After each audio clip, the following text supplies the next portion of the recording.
Welcome back, YouTubers. I'm Tony Mendes, host of the Real Estate Report radio show. Been in financing for over 20 years.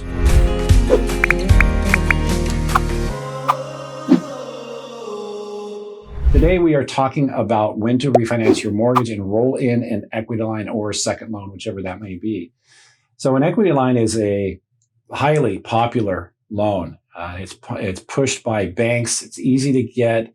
It's cheap to get. It's fast to get in many cases. And we've seen equities rise, and we've seen a lot of people with first loans they don't want to touch, so they go for the second loan. There's a lot of benefits. You have an interest-only period. You have a draw period. You only pay interest on the balance. And like I said, they're fast and easy to get. So you can see the appeal for these loans, but at some point, the usefulness of an equity line runs out. The payment usually is what a lot of people see. They see the interest-only period, and they're starting to look at fully amortized rates. They're seeing rates go up, and they don't know what to do because they might get stuck with this equity line and watch rates go up, and their opportunity to refinance have gone away. So these are the things that we look at. But what it really comes down to is the math. And you can anticipate the math a little early on if you understand how an equity line works. An equity line has what they call an index and a margin. The index is usually prime. Most of them are.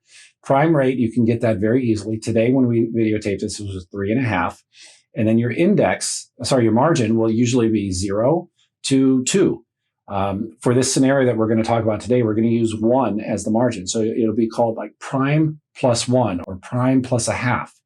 And that's how you will describe your interest rate, your current interest rate on your equity line. So let's do a little scenario here and talk about when it makes sense to do a total refinance and get out of your equity line. Let's take somebody who has a loan of $400,000. They've been in their loan for 5 years. Their rate's 3.25%. Their payment is $1,915.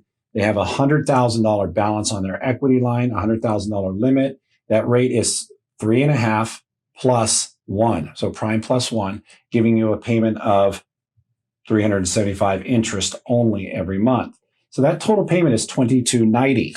So if you were to do a refinance today and roll the $400,000 and the $100,000 together in a $500,000 loan, let's use a rate of 4.5%. Your new payment would be $2,533. So $2,533 on a refinance or $2,290 if you don't do anything. Makes more sense to keep the equity line and not do anything. Let's change that around just a little bit to see what it would look like if the interest-only period was ending. The draw period is ending. You're now amortizing for a shorter period of time once that interest-only period ends. So now your payment can go up a lot. And now let's increase the prime rate to 4.5 plus 1 is 5.5. And now your payment fully indexed, full principal and interest is $688. That gives you a total housing payment of $2,603. So that's $70 more than what you would pay if you did a refinance. Now, that might not be enough incentive for you to refinance, but the more money you have in that equity line and the higher the interest rate is on the second, so again, it's about the math, the more it might make sense for you to refinance everything together. So some of the things that you want to pay attention to leading up to those dates, as you watch interest rates change, you watch that expiration date start creeping up, is when do those draw periods end? When does the interest-only period end? What is the margin and the index on that equity line? Is it prime plus question mark?